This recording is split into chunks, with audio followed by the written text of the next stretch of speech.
বাংলার যুবশক্তি নিয়ে আমি আপনাদের সঙ্গে কিছু আলোচনা করব।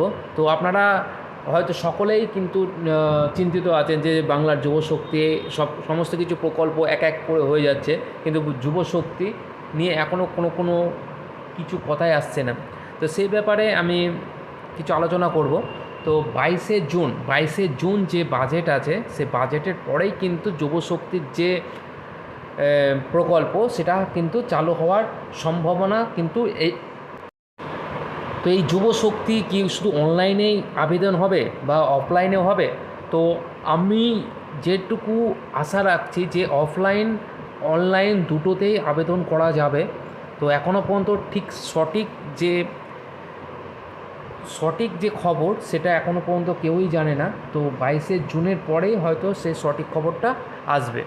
তো বাংলার যে যুবশক্তি ওয়েবসাইট সেটি ওপেন করার পর আপনি দেখতে পাবেন যে এখানে অ্যাপ্লিকেশন সাবমিশন, এখানে কিন্তু অনলাইনে এখনও পর্যন্ত কোনো রকম কিছু দেওয়া হয়নি।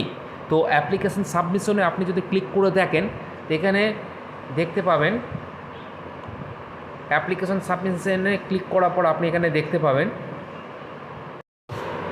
তো অ্যাপ্লিকেশন সাবমিশনে ক্লিক করার পর আপনারা দেখতে পাবেন অ্যাপ্লিকেশন সাবমিশন ক্লোজিং টাইম 26 ফেব্রুয়ারি 2026 12 মিডনাইট। তার মানে এই 26 সালের ফেব্রুয়ারি মাসে কিন্তু 12টার সময় একদম মিডনাইটে কিন্তু যে অ্যাপ্লিকেশান সাবমিশন এটা ক্লোজ হয়ে গেছে। এটা ছিল যুবসাথীর ক্ষেত্রে, আর সেই পোর্টালটাই হয়তো এখন মডিফাই করে এটা যুবশক্তি করেছে। তো যুবশক্তির যে ইমেল আইডি সেটাও এখানে দেওয়া আছে, হেল্প ডেস্ক এখানে দেওয়া আছে। তো কী ডকুমেন্টস আপনাদের রাখতে হবে সেটাও আমি আলোচনা করব, আমি আপনাদের দেখিয়ে দেবো। তো অ্যাপ্লিকেশান স্ট্যাটাস আপনি ক্লিক করলে সেটা দেখতে পাবেন।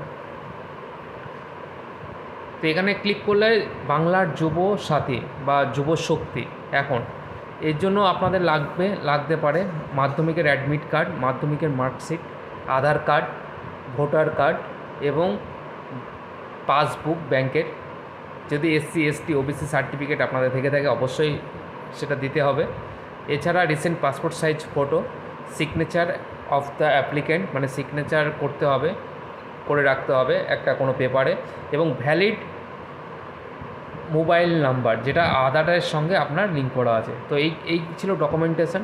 তো এইগুলো নিয়ে আপনারা ফর্ম যখন ফিল আপ হবে বা অনলাইনে যখন আবেদন করবেন, অবশ্যই আবেদনের আগে কিন্তু এই জিনিসগুলো আপনারা সাথে রেখে করবেন। তো এই ছিল আপডেট। আরও কোনো নতুন যদি আপডেট আসে আমি অবশ্যই ভিডিওর মাধ্যমে আপনাদের সকলকে জানিয়ে দেবো।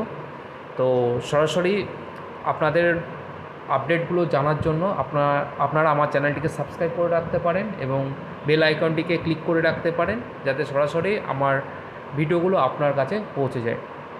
ধন্যবাদ।